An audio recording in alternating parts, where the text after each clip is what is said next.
Hello, everybody. This is Pratika, Assistant Professor at SNSD School. This particular lecture video is going to be on fundamental analysis in investment analysis and portfolio management. So, fundamental analysis can be put into three broad categories: economic analysis, industrial analysis, and company analysis. In this specific video, we will discuss about economic analysis. We'll cover what is economic analysis, why is economic analysis important, and what are the different indicators that we'll have to take into account before doing an economic analysis. So, firstly, let us see what fundamental analysis is. Fundamental analysis is a method of evaluating a security's intrinsic value. Say, it is a primitive technique whereby we ensure that the security or the investment that we are opting for will have a scope of growth. So here we'll take into account the economic background of the country, the financial prospects of the country, the growth that that particular industry has, like whichever industry that you're opting for, and specific to that company, we'll take into account the different financials of the particular company that you're going to invest in. So all this together is called fundamental analysis. So fundamental analysis is three common areas: economic analysis, industry analysis, company analysis. In economic analysis, we analyze the economic situation, economic prospects of the country as such. In industrial analysis, we would focus on how that particular industry is thriving, how the industry is growing, what is the scope for development of that particular industry in the long run. By doing this, we will know whether it is right to invest in that particular industry at the particular point of time. Company analysis focuses specific to the particular company or brand that we've decided to invest on. We will go through the financials, the profit and loss statement, the cash flow statement of the particular company. We'll discuss about the earnings of the company. We'll measure the earnings of the company. We'll project the earnings of the company for the future so as to ensure if I'm going to invest in that particular company, I will have a scope for growth. So these are the three common fundamental analysis. Economic analysis in particular can be put in as the process of examining and understanding the data and economic trends that are going in the nation at that particular point of time.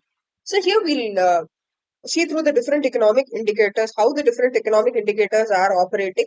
Data from government websites, data from census, data from industrial experts, the opinions of industrial experts, the opinions of economists, the annual budget, everything would have a significant role to play when it comes to economic analysis.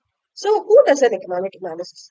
Economic analysis can be conducted by individuals, can be conducted by businesses, can be conducted by governments, or any such body that intends to take informed decisions, that intends to take decisions that will definitely put forth the possibility of growth, uh, decisions to ensure that the particular organization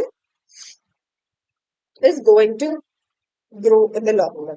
So any such individual or any such business that wants to ensure that they have a scope for growth shall opt for economic analysis. So based on economic analysis, as discussed before, we'll be able to forecast future economic conditions based on which we can develop strategies to not have a loss or to develop strategies that will definitely make us generate profit in the long. So the following slides we'll discuss about the different economic indicators that we can monitor for doing an economic analysis. The first and foremost thing is gross domestic product or GDP. GDP measures the total value of all goods and services that are produced within the country's borders over a specific time period. It is a comprehensive indicator of economic activity and growth. In the GDP, we measure all that is produced inside the country's border over a specific time period. Based on this, or this will certainly act as an excellent economic indicator to know whether the country will definitely have a scope for growth or not. The second most important factor would be unemployment rate. Unemployment rate represents the percentage of labor force that is unemployed or is actively seeking employment. So it is a very crucial measure of the health of the labor market. So only when the labor market is healthy, there will be people to work for the particular company that we are going to invest in. Only when the labor market is healthy, only when the unemployment rate is less, it will mean there's a scope for growth in the country. The next is inflation rate, the rate at which the general level of prices for goods and services is rising in a particular country. So the inflation rate should definitely not be very high. A very high inflation rate is definitely not a good indicator of the country's economic growth. The next factor to consider is consumer price index, that is the average change over time in the prices paid by urban consumers for a market basket of goods and services. So again, it is a common indicator of inflation because the consumer price index of the market basket increases over time. It is an indication that inflation is also progressing. Producer price index is the average change over time in the selling price received by domestic producers. So it is the exactly opposite of consumer price index. Consumer price index is how much a consumer pays for a market basket of goods and commodities, whereas a producer price index is how much a producer spends on selling or producing and selling a particular good or service. This again is an insight into the inflationary pressures at the producer level.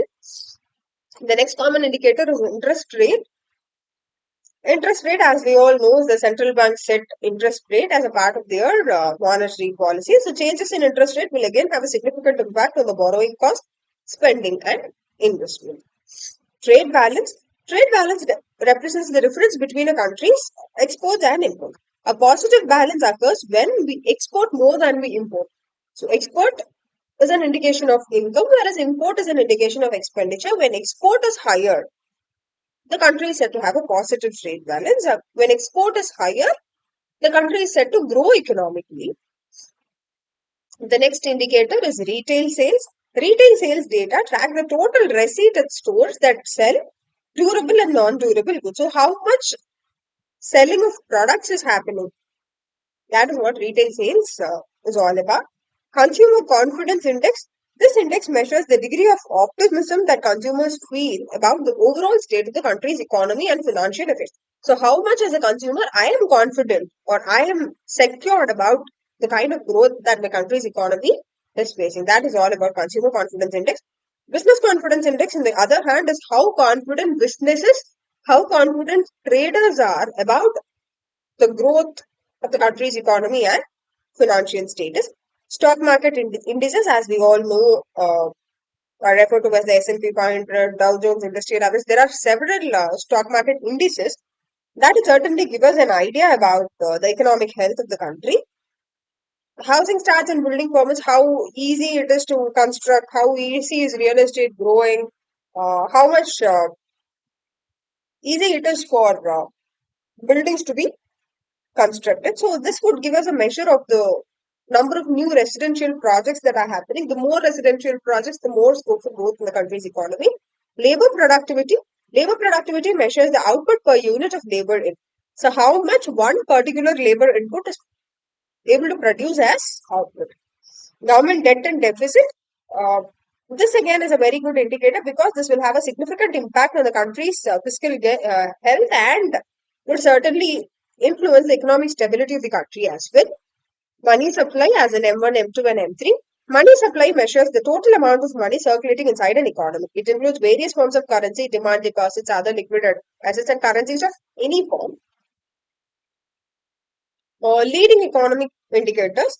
Uh, Leading economic indicators are nothing but composite indices that combine several indicators, and these cluster of indicators would act as early signs. Like they would go in advance to the country's economy, like as in leading and lagging indicators. The leading economic indicators would thrive beyond the country's economy.